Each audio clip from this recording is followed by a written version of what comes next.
So let's have a look at the compass housing. So you have the base plate, and on the base plate you have the compass housing.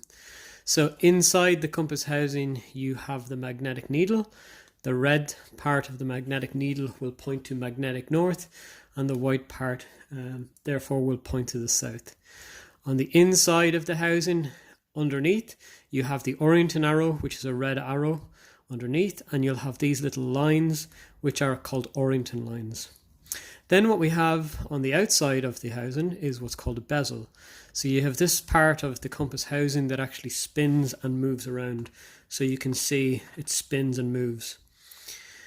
So if we just have a look at what's on the actual bezel. So you have north, you have east, south and west. But more importantly for us, you have degrees. So you have north at 0 degrees, and then each of these little increments, these little marks are 2-degree increments. So you have 10, 20, 30, 40, 50, 60, 70, so on and so forth, right the way around to 360 degrees. So from 0 to 360 degrees in 2-degree increments. But also what you have is, you have two things, one in the housing and one just underneath the bezel that do not move. They remain stationary when we twist the bezel. So one of them is the magnetic needle, so that's going to remain pointing to magnetic north.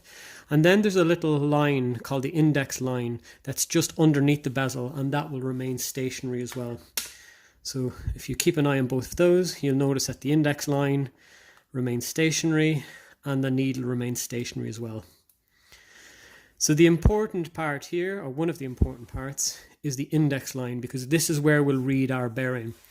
So for instance, if we were on the hills and one of you guys said to me, set your compass to 110 degrees, well then I'm going to find out where 110 degrees is on the bezel.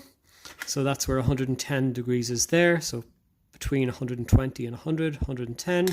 And I'm going to place that on the index line. And once that's on the index line, now I have a bearing of 110 degrees.